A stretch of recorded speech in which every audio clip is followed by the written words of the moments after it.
Bonsoir. Le cordon est-il définitivement rompu entre Charles Blé Goudet et son ex-mentor Laurent Gbagbo?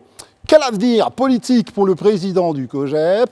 On en parle dans le tout petit débat. Et ce soir, il sera question des actions du service national des jeunes dans la lutte contre l'incivisme en Côte d'Ivoire. Notre invité du talk est Doumbia Diakaria, directeur du service national des jeunes. Il est à l'office du service civique national. Analyse pertinente, débat constructif, eh bien, ce qu'il faut retenir de l'actualité, c'est dans votre Live Talk. Bienvenue.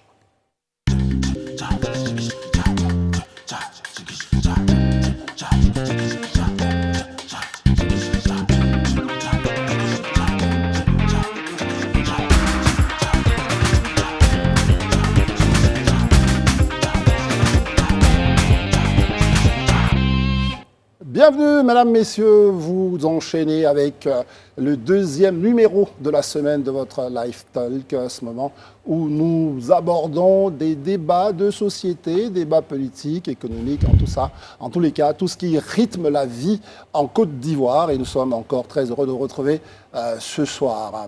Je suis en compagnie donc de nos chroniqueurs habituels. D'un côté, vous avez donc Rayana Assi. Bonsoir, Rayana. Bonsoir, André. Alors, Rayana, vous êtes là ce soir, encore et toujours, pour apporter votre touche qu'on imagine toujours pertinente et surtout en rapport avec ce que pense le peuple. Merci beaucoup. C'est important. Merci beaucoup. Juste à côté de vous, Élisée Boloubeu, qu'on avait perdu de vue hier seulement.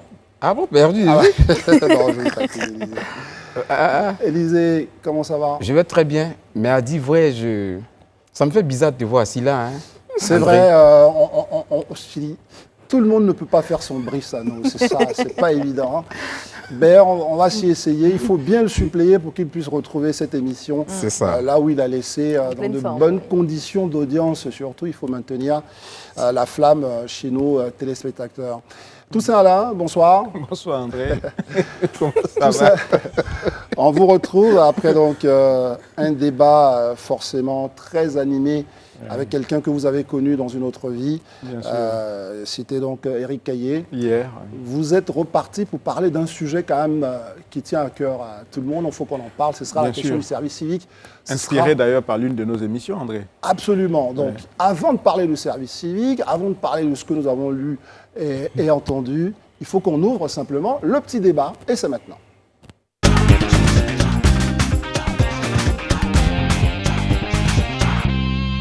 L'annonce n'a pas été faite par n'importe qui. C'est Koné Katinan, porte-parole du président Laurent Gbagbo. Le PPACI est très clair. Il considère désormais Charles Blé Goudet comme un adversaire politique. C'est assez clair, c'est assez fort. On en parle maintenant avec vous, les amis. Au début, c'est des journalistes qui pouvaient se lancer dans des supputations. Et nous, on l'a fait ici. On a trouvé que soit c'était pas très... utilisons le mot, très gentil par rapport à l'histoire de Blé Goudet avec la frange autour de Laurent Gbagbo. Mais là, ce sont quelques hautes autorités du parti.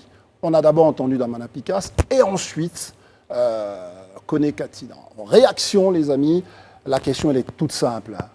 Est-ce que le divorce est acté entre Charles Blé Goudet et son mentor? Rayana ou moi bon. Allez-y, jetez-vous à l'eau. Oui, en fait, moi, je suis vraiment surpris par les déclarations de M. Damana Picasse et Koné Katinan, parce que je ne vois vraiment pas ce que Charles Blé Goudet a bien pu faire comme déclaration ou poser comme acte pour mériter de telles sorties. Vraiment, c'est vraiment une curiosité. Je voulais bien comprendre, parce que poser devant le portrait du chef de l'État, je ne pense pas que ce soit vraiment, cela puisse être l'objet, de ce type de propos. Mais tout ça, là, comme je bug. Il n'y a pas de problème. Mais est-ce que pour vous, cela dénote d'une rupture sur la place publique finalement? Non, je pense qu'en vérité, ils n'ont plus besoin des services de Charles Blé Goudet. Parce que de 2002 à 2011, le monde entier, et la Côte d'Ivoire en particulier, le monde entier a été témoin quand même de l'engagement de Charles Blé Goudet aux côtés du président Laurent Gbagbo. Je pense que c'est une façon de le remercier au propre comme au figuré. Ils n'ont plus besoin de ses services. Ils estiment peut-être qu'ils peuvent avancer en politique sans lui, mais en même temps, ils le considèrent comme un adversaire parce que selon leur entendement, celui qui n'est pas au PPACI est contre Laurent Gbagbo. Je trouve ça vraiment trivial et quand même dangereux pour la cohésion sociale. Très bien, les mots sont forts de votre part, vous parlez de cohésion sociale. Comment c'est un tour de table quand même sur la première question. Est-ce que là, on assiste publiquement à un divorce entre deux personnes qui ont affiché pendant longtemps et même récemment à La Haye leur proximité? Alors de toute façon, quand on parle de divorce, je pense qu'on parle de deux parties.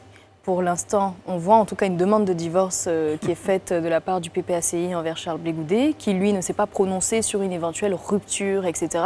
C'est vrai que quand on voyait un peu certains prémices, mais qui ne nous laissaient pas, en tout cas, douter de telle sortie, en tout cas.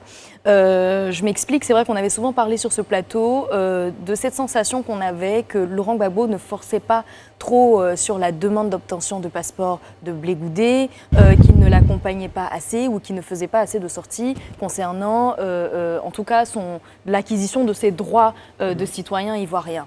Mais on ne pouvait pas s'imaginer, en tout cas, qu'on aurait ce type de sortie avant même l'arrivée de Charles Blé Goudet. Ces sorties qui ne sont d'autant pas plus justifiées qu'on est dans un contexte où on parle de dialogue politique, on parle de, comme tu le disais, cohésion sociale. C'est vrai que c'est fort, mais c'est vraiment ce qui est en ce moment, c'est le contexte actuel. Et donc on ne comprend pas quelles sont ces sorties qui parlent un peu de ce jeune qui veut se mesurer au doyen. Ce sont des propos, en tout cas, qui entrent dans un contexte qui est vraiment différent du contexte actuel. Élisée Bouloubeu, on continue toujours de s'interroger. Est-ce que le divorce est acté? Et s'il l'était, est-ce qu'on est bien convaincu que cela vient de Laurent Gbagbo ou ce sont ses collaborateurs qui ont envie de pousser Charles Blé Goudet à bout? Moi, je pense déjà sur la question de savoir est-ce que le divorce est consommé entre Laurent Gbagbo et puis Charles Blé Goudet, je ne serai pas catégorique. Mais une chose est certaine, à travers cette déclaration qu'on a entendue, le divorce est consommé entre Charles Blé Goudet et le PPACI. Ouais. Même si on peut dire qu'il n'y a jamais eu mariage en tant que tel, parce que Blé Goudet a toujours revendiqué, je dirais, son autonomie, sa situation d'électron libre. Il a toujours dit, même au temps du FPI, qu'il n'était pas FPI, et ça, tout le monde l'a toujours su, mais qu'il était le fils de Laurent Gbagbo.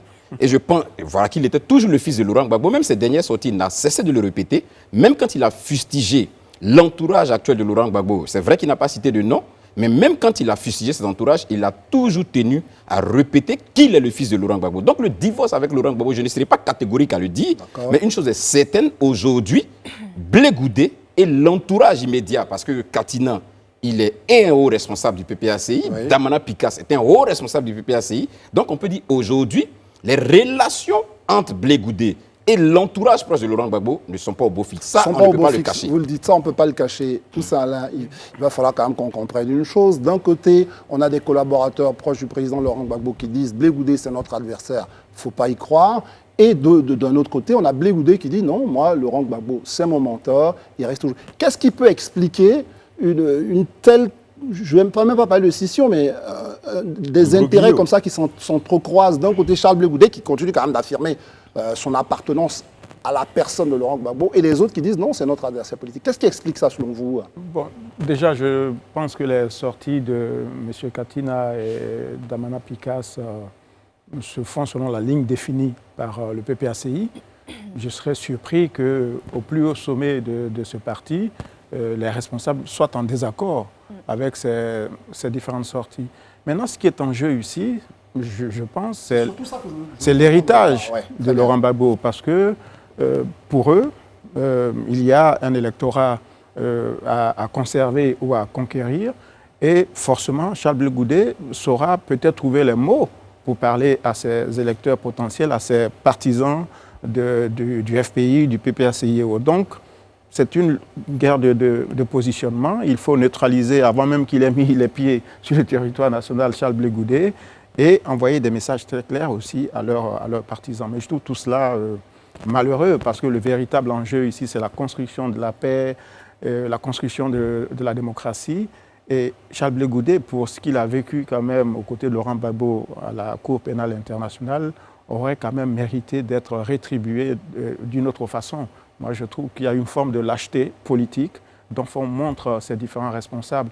Parce que vous menez un combat quand l'adversaire sur le tapis avec vous, pas lorsqu'il est quand même dans les difficultés, dans la situation qu'il traverse en ce moment. Donc je pense qu'il ferait mieux d'attendre que Charles Blé Goudé soit là et que peut-être projet contre projet, d'homme à homme, il puisse s'expliquer. Parce qu'il est trop facile, à travers des propos d'estrade, de s'en prendre à des gens, attaquer cette personne d'abord sur son honorabilité, sur sa dignité, parce qu'on met quand même en cause... On parle même parfois de traîtrise, de déloyauté. Je ne vois pas qu'est-ce qu'il a eu comme manquement vis-à-vis de Laurent Gbagbo. Je pense qu'il a été un bon soldat de Laurent Gbagbo et qu'aujourd'hui, malheureusement, pour des petits calculs politiciens, les proches du président Gbagbo s'en prennent à lui. Élisée Boulougbe, il y a une chose, c'est Alain Toussaint qui vient de nous dresser cette sorte d'hypothèse qui serait la course à la succession de Laurent Gbagbo. Il y a une personnalité qui est, on va dire, quasiment écartée, c'est Afin Guessi. On va dire que ceux-là ont gagné cette bataille. Est-ce que vous pensez que Blé Goudé, sans avoir été dans le parti, quand même fait partie de ceux qui peuvent succéder à Laurent Gbagbo? Est-ce que Blé Goudé, là aussi, va subir à peu près le même sort, de votre point de vue, si on reste dans cette hypothèse, que Afin Guessi? Bon, moi, je pense déjà que les propos de M. Katina, lors de sa conférence de presse, sont tellement explicites et dit que désormais, Blé Goudé est leur adversaire et que même la bataille pourrait être farouche. Vraiment, il faut voir le vocable, il faut voir les mots utilisés. On sent tout de suite, franchement, qu'il y a une volonté manifeste d'aller à l'affront avec Blé Goudé. Ça, c'est clair. Vraiment. Et ça m'étonne, ça me surprend vraiment une telle réaction. Ce d'autant plus que c'est vrai, M. Katina et M. Damana Picasse sont 7 des hauts responsables du PPACI, mais disons-nous la vérité, aux heures chaudes du régime de Laurent Gbagbo, si on doit faire par ordre, je dirais, hiérarchique d'engagement et d'abnégation à la résistance, excusez-moi du terme, mais franchement, ils sont loin derrière Blé Goudé. Eux, ils peuvent considérer... Ils sont loin derrière Blé Goudé. Ça, c'est un fait. Non, j'en viens. C'est un fait. Ça, déjà, on l'établit. Maintenant, moi, je suis surpris que des gens qui viennent de l'exil, vous avez subi tout ça. Vous avez vu ce que c'est que l'exil. Vous avez été en exil, mais vous n'avez pas été en prison. Blé Goudé était en exil, mais il était en prison. Il était même à la haie. Vous pouvez comprendre aujourd'hui l'état d'esprit que quelqu'un comme ça a pu ressentir. Vous pouvez comprendre la souffrance, je dirais, psychologique qu'il a pu ressentir. Je crois, pour ma part, qu'il méritait un minimum de compassion. On n'est peut-être pas d'accord avec ce qu'il fait jusqu'à présent, mais on peut se dire que pour une question d'humanisme, on va permettre quand même à l'individu peut-être d'arriver sur le territoire et puis lui poser un certain nombre de questions. Mais là où on est un peu surpris, je finis par là, là où vraiment on s'interroge, parce que c'est vrai qu'on nous dit que désormais Blé Goudé est l'adversaire, mais on est bien intéressé de savoir qu'est-ce que Blé Goudé a dit, ou qu'est-ce que Blé Goudé a fait pour qu'il soit aujourd'hui catégorisé, mais qu'il soit catalogué en tant qu'adversaire. Ça aussi, on ne le dit pas. Très bien, donc ça, c'est une question que je continue de vous poser. Blé Goudé est dans une situation, évidemment, on voit que le PPACI, à travers certains dirigeants, ne veulent pas de lui. Est-ce que vous pensez qu'il va, malgré tout, revendiquer une forme d'héritage ou revendiquer cette proximité-là, où pour lui, il va acter tout à l'heure, enfin, je ne vais pas faire de politique fiction, où il va acter que, bon, PPACI, on ne veut pas de moi, évidemment, mon parti peut évoluer seul. Alors, je ne peux pas, comme ça, me prononcer sur ce qu'il fera, mais ce que je pense quand même du personnage de Blé Goudé, c'est qu'il sera dans une optique quand même de dialogue, ouvert à un dialogue, parce qu'en attendant, ce n'est pas lui qui a demandé ce divorce, comme je disais tout à l'heure, donc il sera ouvert à un dialogue. Mais c'est clair que quand on a sorti comme ça des propos nous concernant, on n'est pas tout de suite ouvert à se confier tout de suite à certaines personnes, à faire confiance ou à être en tout cas bien disposé à accompagner ce parti qui déjà nous crache dessus sans raison. Ouais. Donc on est bien d'accord sur ce principe. Après, ce qui moi me dérange encore plus dans ces propos, c'est qu'on est sur une forme de défiance basée sur un certain patriarcat. On se mesure entre générations. On est encore dans ce débat de petites générations et de doyens. Mais aujourd'hui, on essaie de sortir quand même de ce débat de génération et de doyens. Ce n'est pas ça le critère pour porter un héritage politique. Il faut que... Et donc ça envoie des signaux quand même concernant le PPACI qui, on l'espérait, serait dans une dynamique de dialogue, de construction de paix et de cohésion, surtout que la figure leader du PPACI, c'est Laurent Gbagbo qui, on le sait, a vécu quand même une décennie qui faisait de lui quand même un héros, entre guillemets, pour certaines personnes. Donc on s'attendait à ce que son parti, en tout cas, porte haut le flambeau de la réconciliation, de la paix, de l'ouverture au dialogue, etc.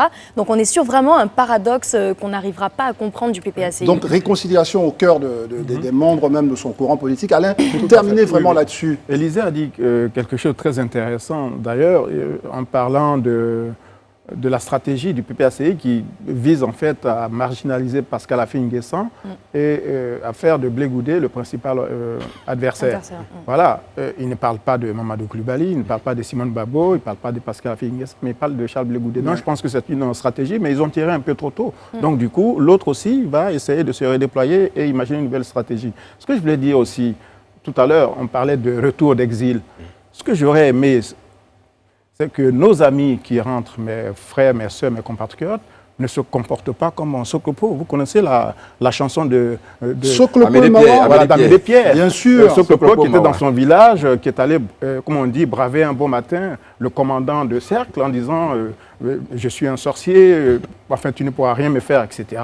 Et finalement, il s'est fait enfermer. Et quand il est ressorti, après que les villageois eurent apporté des biens, des vivres au commandant, il est ressorti de prison, mais en fanfaronnant de nouveau. C'est-à-dire qu'il n'a pas tiré de leçons de ce qu'il a vécu. Donc il faut que le personnel politique ivoirien évite d'être une sorte de Soklopo. Voilà, il faut que nous participions à notre façon à la réconciliation. Moi, je dis, je n'ai aucun mal à dire du bien du gouvernement si l'action est bonne. Très bien. Et puis à critiquer quand... Franchement, ça ne va pas dans le sens qu'il faut. Voilà. En tout cas, nous sommes sûrs tous d'une chose, c'est qu'il s'agit donc d'une lutte au cœur d'une même obédience politique. Et là, on l'observe bien, ce qui se joue là, c'est qui aura la meilleure place ou le meilleur positionnement autour du président Laurent Gbagbo. Fin donc de notre petit débat du jour. La suite, vous le savez, c'est maintenant avec le lu, vu, entendu.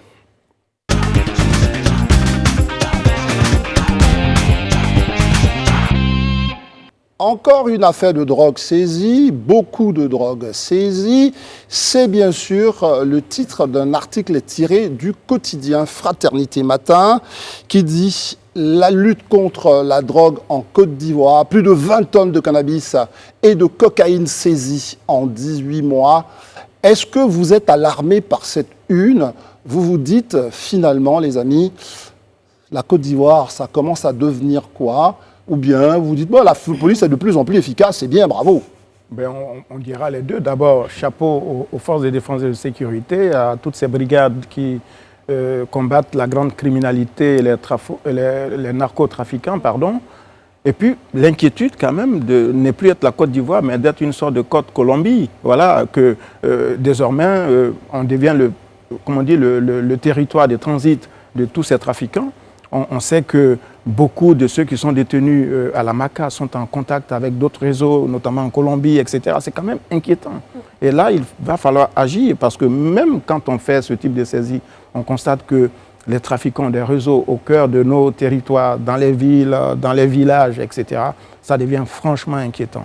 Et il faut une réponse très forte des autorités. Tout ça, là, nous parle d'inquiétude. Bon, je veux dire, bon, je ne vais pas dire à choisir, vaut mieux que la Côte d'Ivoire soit une terre de transit qu'une terre de consommation, parce qu'on sait ce que la drogue peut avoir comme dégâts sur les jeunes. Alors sur ça, vous dites quoi?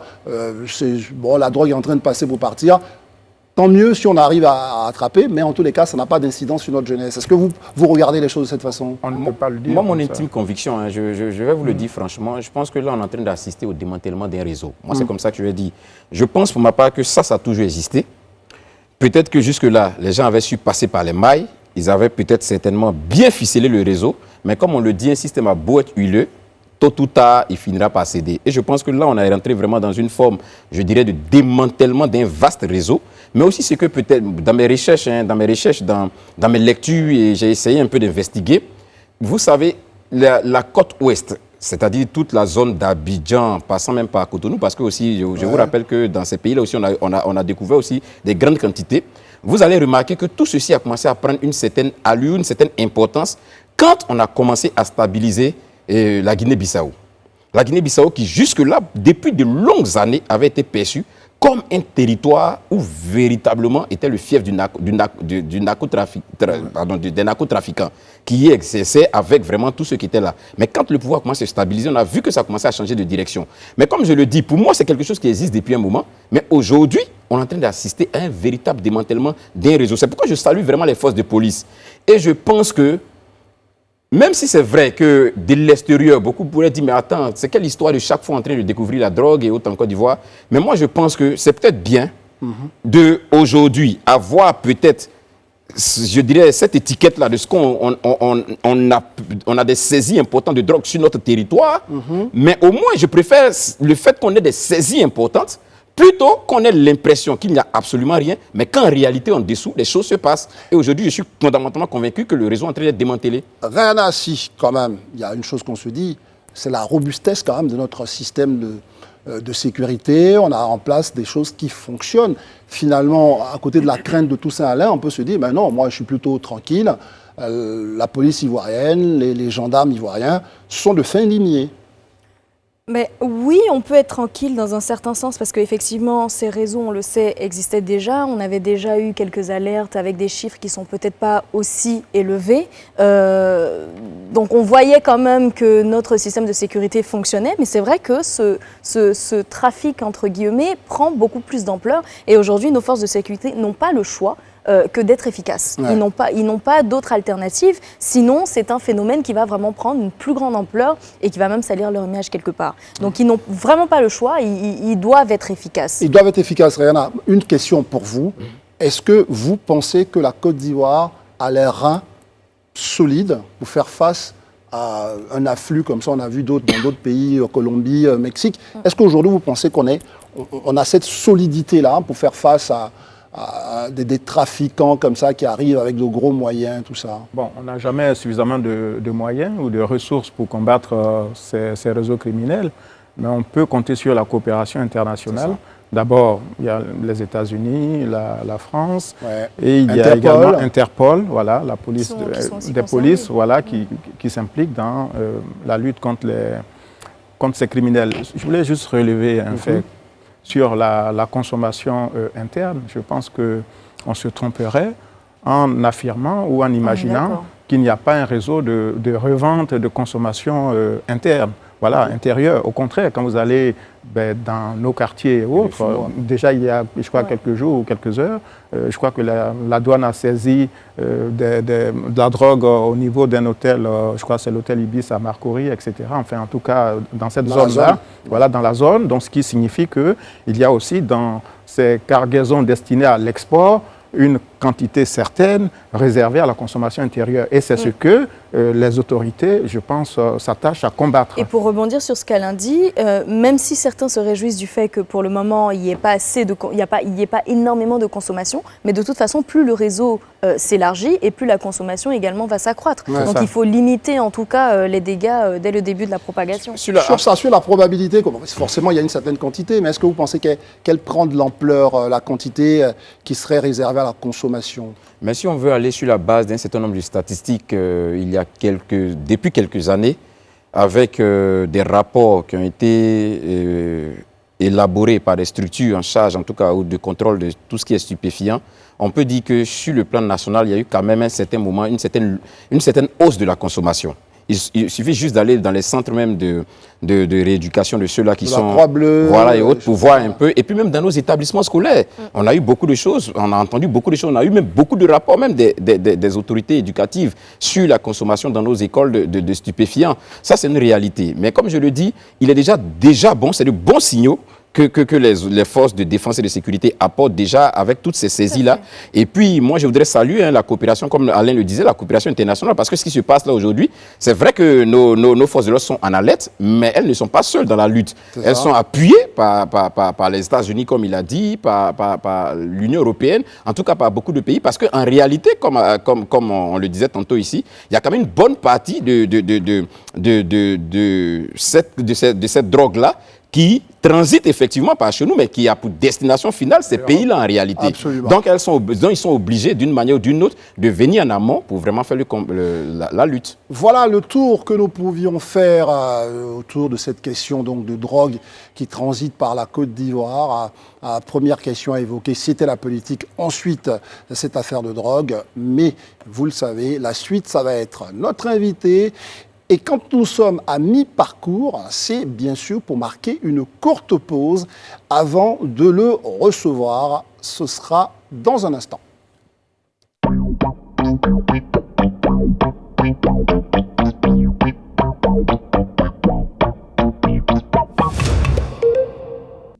Nous vous retrouvons avec beaucoup de plaisir sur le plateau du Live Talk. Merci d'être toujours avec nous. Cela nous va droit au cœur. On accueille ensemble notre invité et c'est maintenant.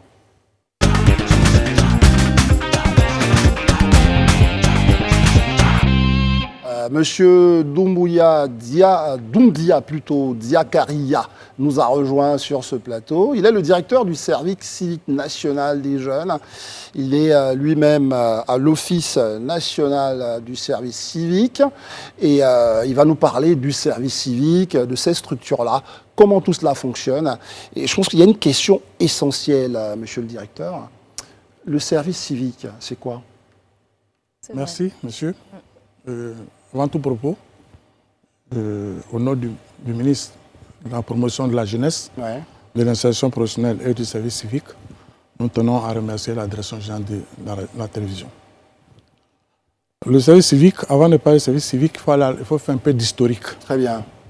Le service civique en Côte d'Ivoire, c'était depuis 1963. Ça a fonctionné jusqu'en 1984. Mais ça ne s'occupait que des jeunes ruraux, non dans le monde agricole. En 1984, compte tenu de la crise économique ça a été arrêté. Ouais. Et nous sommes restés jusqu'en 2007, où il y a un décret qui a créé l'Office du service civique national. De 2007 à 2016, ça n'a pas fonctionné, compte tenu de des crises sociales qui se sont dans le pays. Donc en 2016, le président de la République, son Excellence M. Alassane Dramane Ouattara, a réactivé l'Office du service civique national. Ouais. Ça, c'était pour l'historique. Maintenant, on sait qu'il y en a le service national, le service militaire, puis on a le service civique. C'est quoi la différence, que ce soit très clair pour l'ensemble de nos téléspectateurs? D'accord. Le service militaire, c'est carrément des jeunes qui vont carrément dans l'armée. Très bien. Pour apprendre les pratiques militaires. Donc, ça n'a rien à voir avec ce que nous faisons. C'est quoi que vous faites? L'Office du service, pour opérationnaliser notre office, nous avons 3 outils. Le premier outil, c'est le service d'action pour le développement, qui traite des jeunes vulnérables. Les jeunes, on veut leur donner une seconde vie, une seconde chance. Excusez-moi, qui classe-t-on parmi les jeunes vulnérables? C'est les jeunes vulnérables, c'est ceux qui sont au bord du gouffre, mais qui ne sont pas encore entrés. Soit ils ont des difficultés on a une grille d'évaluation de la vulnérabilité. Donc lors de la sélection, cette grille est remplie. Et en fonction, on va du plus vulnérable au moins vulnérable. Donc il y a plusieurs questions. Est-ce qu'il est orphelin? Il mange combien de fois par jour? Quelle est sa dépense journalière? Et on tire à sort. C'est une enquête ou bien c'est des jeunes qui viennent volontairement? Ils viennent s'inscrire. Ils viennent s'inscrire. Très bien. Donc une fois on a le plus vulnérable, on les choisit, ils entrent dans le centre de Bembrasso, qui est notre premier centre, qui a été ouvert depuis 2018. Et pendant 2 mois, ces jeunes-là sont resocialisés. On les forme, parce que nous avons parmi ces jeunes-là des jeunes qui sont addicts à la drogue, à la boisson, que nous récupérons. Et pendant 2 mois, nous essayons de les resocialiser. Donc on a la question de développement, maintenant il faut les resocialiser. Ensuite leur inculquer le civisme et la citoyenneté. Après ces 2 mois, ils font 4 mois d'apprentissage à un métier. Après ces 4 mois d'apprentissage dans un métier, ça fait 6 mois sur le centre. Ils vont maintenant auprès des tuteurs pour leur stage, qui peut durer de 3 à 6 mois. Et après ces 6 mois, ça fait les 12 mois. Ces jeunes-là sont insérés par l'Office du service civique. Voilà, donc on voit bien qu'on a parlé de la question du développement par rapport à leur propre croissance, la question de leur resocialisation, et puis la question de l'emploi, parce qu'il faut bien qu'ils s'accrochent à la création de richesses. Est-ce que vous avez sur ça, Oui. Rayana? Alors, c'est vrai qu'on a parlé vraiment en termes de vulnérabilité. Donc, c'est une couche sociale, bien sûr, qu'il faut prendre en compte. Mais finalement, quand on parle de service civique, on parle de toute la jeunesse, puisqu'elle est concernée. Donc, qu'est-ce qui est fait pour les autres couches sociales? Ok, comme je vous le disais, nous avons trois outils. Je viens de citer le premier outil qui est le SCAD, qui forme à un métier et qui insère. Le deuxième outil, c'est le volontariat et le bénévolat. Voilà. Ceux-là concernent en principe des jeunes de 16 à 40 ans qui mènent des activités citoyennes au profit de la population. Mais il faut faire la nuance entre un bénévole et un volontaire. Le volontaire, c'est celui qui a un contrat de 6 mois à 12 mois dans un service où il ne remplace pas l'employé, mais il prête service à l'entreprise qui l'engage pendant les 6 mois ou pendant les 12 mois. Après cela, il repart. On dit toujours qu'on est volontaire tout le temps. Donc, un autre jour, une autre fois, s'il y a une autre activité, il peut venir alors jusqu'à ce qu'il ait un emploi. En tout cas, pour être volontaire, il ne faut pas être salarié. Ouais. C'est un principe. Vous avez ensuite le bénévolat. Le bénévolat, c'est comme vous et moi. À nos temps perdus, je suis médecin, je suis en congé. Au lieu d'aller me reposer, je dis, bon, je vais dans un village pour aller soigner des gens de manière gratuite. Ça, c'est le bénévolat. Il n'y a pas de rétribution. Voici un peu la nuance entre volontariat et bénévolat. Très bien. Tout ça là. Alors, les chiffres, quand on parle du service civique, sont parfois astronomiques. Le ministre Touré Mamadou a parlé de 53 milliards pour soutenir des projets jeunes, dont 13 milliards pour le service civique. Est-ce qu'on peut avoir une idée de la manière dont ces fonds iront à destination des différentes cibles? Les 13 milliards, il faut d'abord... nous avons les 3 structures toujours qui existent. Les 13 milliards seront répartis entre les 3 structures.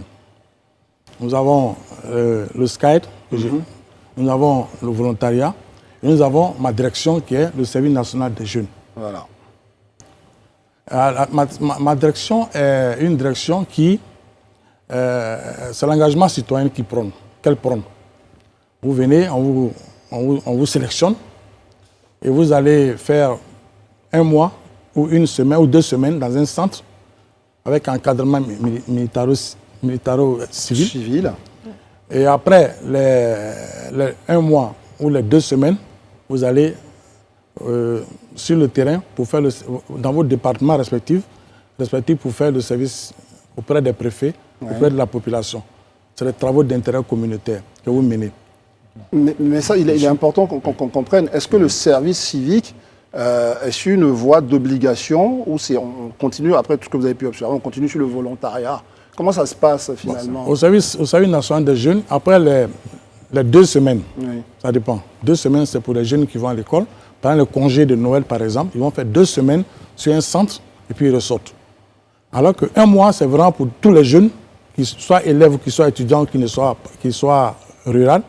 Ce jeune-là, alors, il fait 1 mois. Après 1 mois, il est obligé alors d'aller faire 2 semaines dans des travaux d'intérêt communautaire. Très bien. Ça, c'est obligé. Donc il y a une forme d'obligation. Ça, c'est obligé. Tout ça. Alors, je vais poser une question sur un sujet qui concerne les jeunes.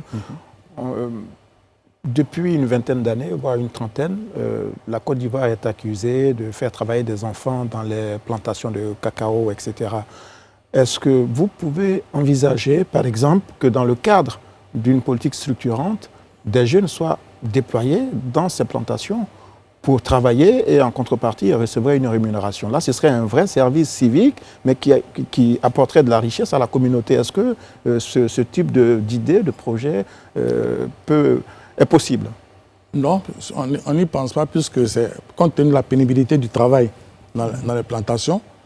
Ça a été déjà condamné par les organismes internationaux. Non, mais je parle des jeunes à partir de 18 ans, bien entendu. C'est-à-dire des jeunes qui sont majeurs. Majeurs, oui, qui doivent être mis en mission sur le compte du service civique pour aller travailler dans le domaine de l'agriculture. Mais comme le civil va de 14 ans, c'est plafonné à 35 ans, la nouvelle loi qui va sortir va déplafonner, donc ça va être de 14 ans à plus. Donc vous prendriez Voilà. ceux qui ont ceux plus qui sont majeurs, 17 qui ans, ont atteint la 18 ans. majorité, par exemple, pourraient être utilisés dans... Parce que l'idée c'est possible. d'Alain Toussaint, c'est que évidemment on se retrouve avec, on supplée Voilà. ces jeunes-là ou ces enfants qui sont en implantation, parce que les parents, à un certain moment, ils ont besoin de main-d'œuvre. Et si nous, on a des jeunes qui vont pour le service civique, ils peuvent valablement donc Moi, supplier. je voulais savoir, quand vous parlez justement du fait que, enfin, de ce que je comprends, les jeunes se lèvent et viennent s'enregistrer, ils viennent candidater quelque C'est ça. part. Et il y a une sélection qui est faite. C'est ça. Est-ce qu'il y a de l'engouement de la part de cette jeunesse? Sinon, comment est-ce que vous faites pour recruter beaucoup de jeunes? Parce que finalement, je pense que le but, c'est d'initier une grande part de la jeunesse au service civique quelque part. Bon, je vous dis, il y a de l'engouement pour preuve. Est-ce que vous avez des Le Service chiffres national de- le Service proportionnels à la national des jeunes, par population exemple, jeune qui a commencé il y a une semaine, Oui. on doit recruter 500 jeunes pour Yamoussoukro, à l'INPH de Yamoussoukro. Je suis au dé à peu près 3000 inscrits, Il y a déjà 3000 inscrits. dans une trentaine de régions. Mais est-ce que, ça c'est intéressant, est-ce que les jeunes comprennent ce dans quoi ils En s'engagent quoi là? ça consiste? Est-ce Oui. qu'ils ont bien compris? On leur explique. Par exemple, laquelle je suis là. On leur explique ce qu'ils doivent y faire. Par exemple, Yamoussoukro, c'est une opération spéciale. On le fait à l'INPHB. Et nous avons 13 ateliers qui seront dirigés par des professeurs de l'INPHB. Les 13 ateliers où vraiment il y a un peu de tout. Il y a le renforcement en anglais, il y a les fermes. Et nous avons 13 ateliers en tout cas, je vous donne la liste. Ouais. Et après ça, nous avons la formation civique et la citoyenneté. Nous avons, qui est faite par une direction du ministère, qui est la direction du civisme. Nous avons les droits et devoirs et cohésion sociale qui va être fait par la Commission nationale des droits de l'homme. Nous avons les us et coutumes. Parce que nous avons, le petit point que nous avons en Côte d'Ivoire ici, c'est parce qu'on n'apprend pas à se connaître. Les gens se connaissent peu. Donc nous avons eu une première promotion où nous avons réuni dans tous les départements de Côte d'Ivoire, deux jeunes, deux par département, 108 personnes, 216 personnes en raison de 108 départements, ouais. en raison de deux par département, ça fait 216 personnes qui sont trouvées à Korogo, sur un centre, pendant 2 mois. Mais à la fin, on a senti que ces jeunes-là, les préjugés qu'ils avaient les uns vis-à-vis des autres, ont baissé. Mais eux, ils avaient des préjugés, mais ils ont servi après eux-mêmes de relais pour véhiculer ces bonnes idées-là après dans la Effectivement, communauté. la première position était les leaders. Ouais. Donc ces leaders, quand ils sont entrés dans leur département, ils ont rassemblé des jeunes pour faire des travaux communautaires. Et enfin, maintenant, ces travaux communautaires, ils ont changé. Aujourd'hui, On va permettre à Élysée Voilà. Kibler et- Aujourd'hui, le constat, c'est que la Côte d'Ivoire, l'un de nos véritables problèmes reste le civisme. D'accord. Que ce soit au niveau des adultes, que ce soit au niveau des plus jeunes. Oui. Mais malheureusement, nous avons plus de 70% de notre population qui est très jeune. Oui. C'est vrai que quand vous parlez de 3000 qui se sont inscrits, alors qu'on a 500 dont on a besoin, quelque part, le ratio peut paraître intéressant. Mais si on veut l'établir sur le plan national, il est encore très faible. Qu'est-ce qui est prévu pour que cette génération de jeunes, qui en réalité, demain prendra la rêne du pays, conduira ce pays-là, qu'est-ce qui est prévu pour que le maximum de jeunes puissent être inculqués de ces vertus de civisme-là?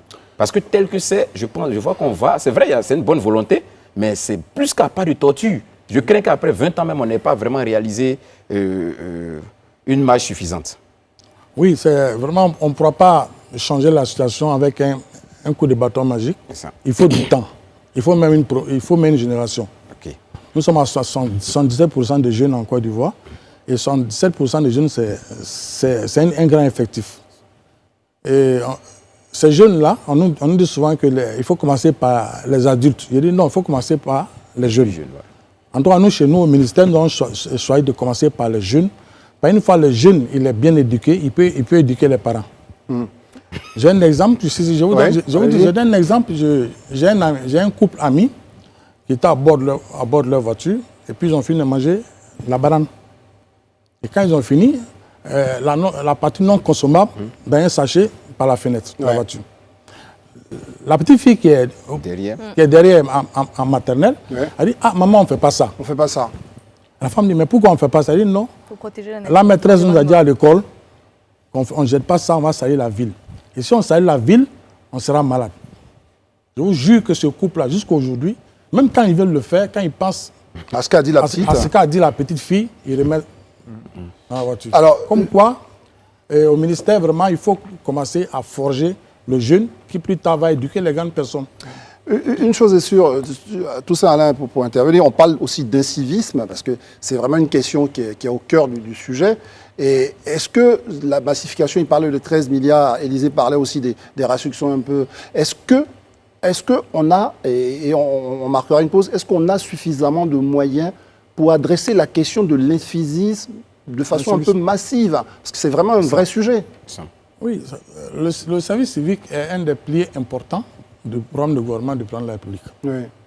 Et nous essayons en tout cas, tant que faire se peut, avec la bonne volonté du Premier ministre, de nous donner les moyens afin qu'on puisse développer. Vous avez en vue 14 centres qui seront construits. Ah.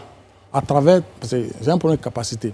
Le Premier ministre a décidé de faire construire dans chaque district un centre d'une capacité de 1000 jeunes. Centre de service civique. Ouais. D'une capacité de 1000 jeunes dans chaque district. Donc dans chaque district, on aura 1000. Donc les 14, ça va faire 14 000 qui vont sortir chaque année. Chaque année. En ce moment, je pense que votre inquiétude va être résolue parce que là, on aura du monde. Ouais. On aura formé assez de monde. Ça, vraiment, le ministre suit ça de près. Il veut vraiment que ces jeunes-là, on les forme et on va atteindre l'objectif. Très bien, vous vous en rendez compte, très chers téléspectateurs. Nous sommes ici sur Live TV pour parler de civisme. Je préfère dire civisme que de dire incivisme, parce que c'est la promotion du civisme. Et on espère qu'avec les explications du directeur Doundia Diakaria, vous allez pouvoir comprendre l'ampleur du projet et comment vous pourrez vous y insérer.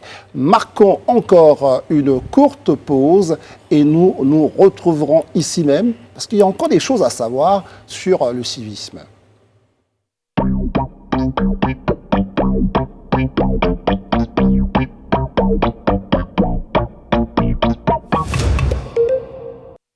La Côte d'Ivoire a-t-elle un problème avec le civisme de sa jeunesse?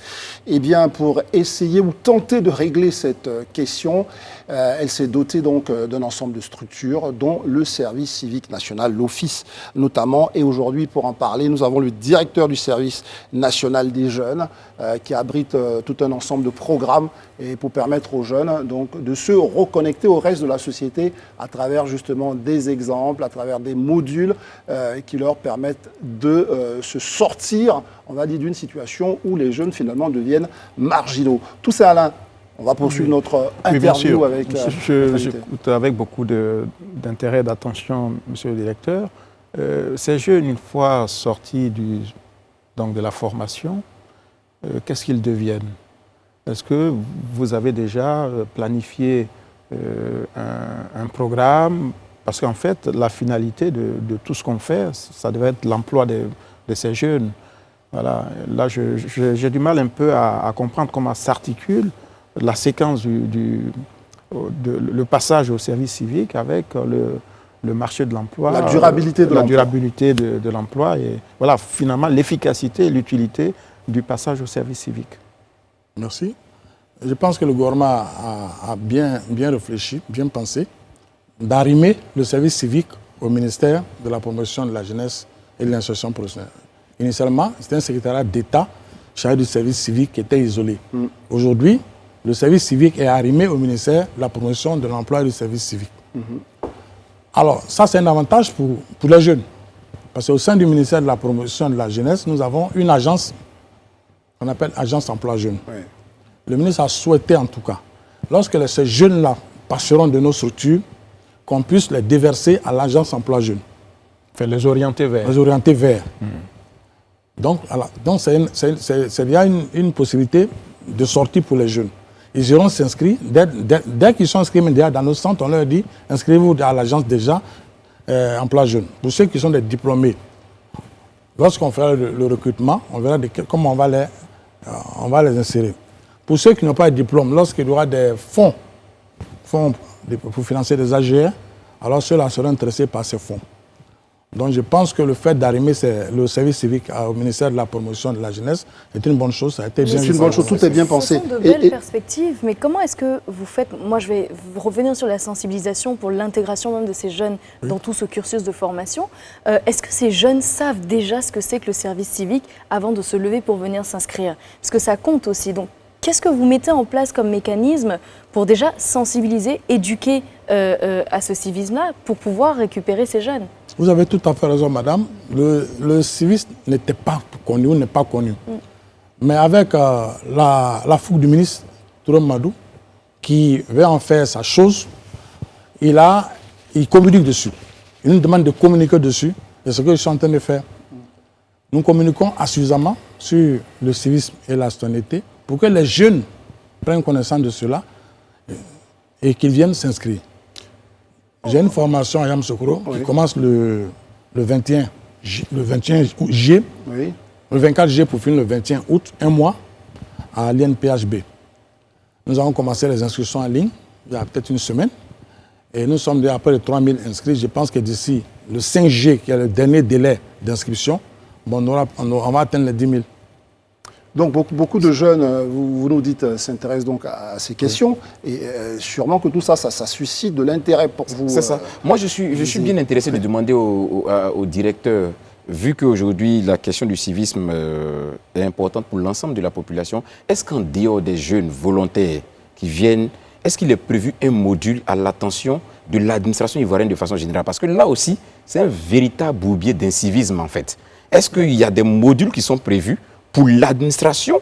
Vous avez dit que je dis l'administration publique, de façon générale. Est-ce qu'il y a des modules qui sont prévus dans votre calendrier pour que cette administration-là aussi puisse être déjà un relais de civisme pour la population? En gros, est-ce que cette question de civisme s'adresse simplement au service national des jeunes? Est-ce qu'il y a d'autres types de... Oui, en fait, nous sommes un ministère de la jeunesse. Donc, nous nous intéressons d'abord à notre population qui est la jeunesse. Une fois, vous avez dit qu'il y a 77% de jeunes. C'est ça. Il y a déjà du travail à faire. Nous allons essayer de sauver ces jeunes-là d'abord. Sinon, il y a des jeunes aussi dans l'administration. Oui, ces jeunes-là pourraient avoir une influence sur les adultes. C'est ça. Ils sont les plus nombreux. Si ces jeunes-là deviennent civiques, c'est sûr que les adultes, ceux qui sont dans l'administration, vont suivre. Le gros problème, c'est la jeunesse. D'accord. Est-ce qu'à terme, ça veut dire qu'avec la volonté du Premier ministre de bâtir ces centres, est-ce que l'objectif à terme, c'est de rendre le service civique obligatoire? Parce que j'estime aujourd'hui que si l'État décide de le rendre obligatoire, c'est difficile de le rendre effectif dans la mesure où on n'a pas suffisamment de centres. Est-ce que l'objectif à terme, c'est pas de rendre ce service civique-là obligatoire en construisant tous ces centres? Effectivement, à terme, pour les établissements publics, je prends l'ENA, je prends l'ING, je prends INFAS, ces écoles publiques là, de formation, à la fin des formations de ces jeunes-là, pourraient passer par les centres de service, faire 2 semaines avant d'entrer en fonction publique.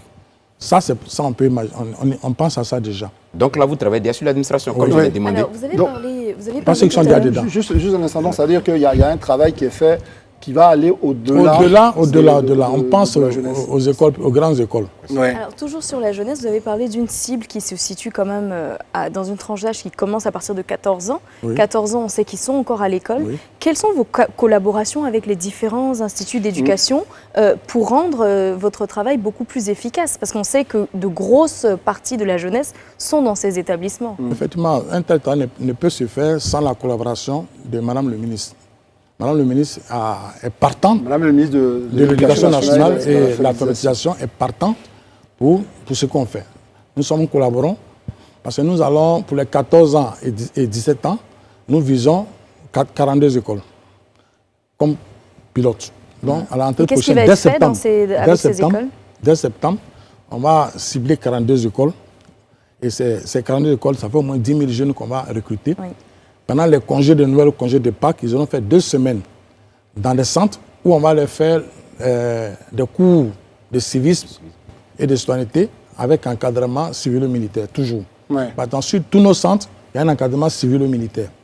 Les gendarmes apprennent à défiler. Mais les élèves, c'est systématique, c'est-à-dire qu'on les prend de façon systématique. Oui. Okay. On les prend, on fait une sélection dans les grandes écoles, en fait. Et on les fait partir. Okay. Ils font 2 semaines, ils reviennent à l'école à la fin des congés. Mais est-ce que sur ça, vous ne lisez pas le systématique, est-ce qu'il y a un critère je n'avais pas dit de délinquance, c'est pas ça au niveau des enfants, mais est-ce qu'il y a un critère de turbulence, des choses comme ça dans le sur choix. lesquels on va s'appuyer Les pour plus choisir. turbulents, quoi. Ouais. Les jeunes les plus turbulents, au départ, on avait dit, bon, vous avez vu ce qui s'est passé à Bemresso. C'est ça. À Bemresso, on a des élèves qui aiment aller en congé anticipé. On les avait déférés à la prison. Oui. Et c'est madame, le ministre de l'Éducation nationale et de l'alphabétisation qui dit, non, leur place, ce n'est pas la prison. Ouais. Donc, en accord avec le ministre Touré Madou, nous les avons tirés de la prison et allés sur le centre de Bemresso. D'accord. Ils ont fait 2 semaines, mais vraiment, après les 2 semaines, c'est les jeunes qui ont changé. Ah, Alors, dernière question. Vous avez vu sur qu'il n'y le a pas sujet. eu Oui. de congé anticipé ni au congé de février, ni au congé de Pâques. Vous savez, c'est déjà une bonne Ça initiative. fonctionne selon vous. Une Alors, dernière question, oui, tout je ça, vais Alain, et on va poser une clôturer. question. Bon, nous sommes dans la semaine de publication des résultats des examens et ceux de l'entrée en 6e ont été rendus publics il y a Oui, quelques jours. J'ai vu également un document du ministère de l'Éducation qui indiquait, par exemple, qu'après 2 échecs à l'entrée en 6e, l'enfant pouvait être exclu. Alors cela m'a un peu interpellé. Admettons qu'on ait un écolier pas forcément disposé, mais qui a 11-12 ans se retrouve donc dans cette situation. Qu'est-ce qui est prévu pour ceux qui ont en dessous de 14 ans? Parce que là, on ne peut pas abandonner ces enfants qui ont droit à une seconde chance. Qu'est-ce qu'on fait pour eux? Voilà. Est-ce qu'il y a un programme de seconde chance que vous gérez et on va Non, terminer là-dessus. de moins de 14 ans, on n'a pas de programme au sein de notre ministère. La délinquance Je pense qu'il faut créer un autre dispositif qui va s'occuper plus de la délinquance juvénile. Oui. Bon, pas forcément, en tout cas pour s'occuper des jeunes en situation d'échec scolaire qui sont laissés sur le bord de la route parce que n'entrant pas dans les tranches d'âge que vous avez Qui sont prévues. prévues, ouais. C'est-à-dire, Minimum à 14. 12 ans, il n'est pas admis à l'entrée en 6e. Donc, qu'est-ce qu'il fait? Si sa famille n'a pas les moyens de le scolariser dans un autre établissement privé, par exemple, qu'est-ce qu'on fait? Donc Très là, bien. je pense qu'il y a quand même une insuffisance. Il y a une réflexion à avoir Une là-dessus, réflexion hein, plutôt. ça, Voilà. Voilà. Dans ce sens, ouais. Pour les jeunes de moins Voilà. de 14 ans. Moins de 14 ans. À l'instant T, nous sommes à 14 ans minimum. En tout cas, c'est ce que la loi vous Voilà, permet de la loi nous permet de faire. Très bien. Et Ouais. la loi C'est vient des de pistes de la réflexion nouvelle loi qui va sont déplafonner également, on va de 14 à plus. Très bien. C'est les pistes de réflexion, en fait. Monsieur le C'est une piste directeur de réflexion. du service national des jeunes, donc à l'office du service national, nous vous remercions vraiment de nous avoir apporté toutes ces informations-là, mais nous vous remercions au nom des jeunes, parce que nous pensons que, ayant su que vous êtes là ce soir, ils ont été nombreux à l'écoute pour comprendre comment ils peuvent eux aussi bénéficier de tous les services que vous pouvez leur offrir. Lutte contre l'incivisme en Côte d'Ivoire, quelle contribution du service national des jeunes? C'était donc l'échange que nous avions avec vous. Merci encore et toujours de nous faire confiance et de profiter de notre plateau pour porter votre message. Rihanna, ce sourire-là, il va me manquer 2 minutes après, voyez-vous. Et ça va pas être évident. Élisée Boulougbe, merci de votre contribution. Merci, Tout ça, André. Alain. Merci encore de partager votre passion de la Côte d'Ivoire. Très chers téléspectateurs, très chers amis de la technique, merci à vous. C'est la fin de ce numéro du Live Talk. Merci. Vous vouliez un mot de fin. C'est vrai. Non, mais c'est vrai que vous savez, c'est un grand classique de nos autorités. Le mot de fin, vous voulez, ça peut être quoi votre mot de fin? Oui. D'abord, merci pour l'accueil. C'était le mot. Oui, Non, ensuite, je vous taquine. merci au président de la République Oui. qui et monsieur le Premier ministre qui se battent afin que cette jeunesse-là, qui est en perdition, puisse retrouver les rails. Oui. En tout cas, pour le ministre Touré Madou, il fait ce qu'il peut. Pour cette jeunesse-là, c'est un souci même pour lui. Oui. Et tous les jours que Dieu fait, il est sur notre dos pour nous permettre d'aider ces jeunes-là. Donc je dis merci au ministre qui a permis qu'il soit là ce soir. Merci à Je vous vous. remercie. Merci à vous. En tout cas, vous êtes un soldat donc, pour permettre aux jeunes de s'en sortir. Lui, est-ce que c'est un soldat, Brice? Je ne sais pas trop. En tout cas, il se la coule douce. Il prend 2-3 médicaments et puis après, il se arrête ça, pas vrai. En tout cas, on lui fait encore et toujours une petite salutation à Brice, qui se rétablisse très très vite. Son humour légendaire nous manque. Je vois que je ne suis pas à la hauteur de son humour. Merci à vous tous, Eliane Lago, à tout le monde, Maïmike, tous ceux qui travaillent justement à la réalisation et à la mise en œuvre de cette émission. Portez-vous bien. Retrouvons-nous demain. Vous allez voir, ça va être un autre moment encore de partage autour des sujets de la Côte d'Ivoire. À bientôt.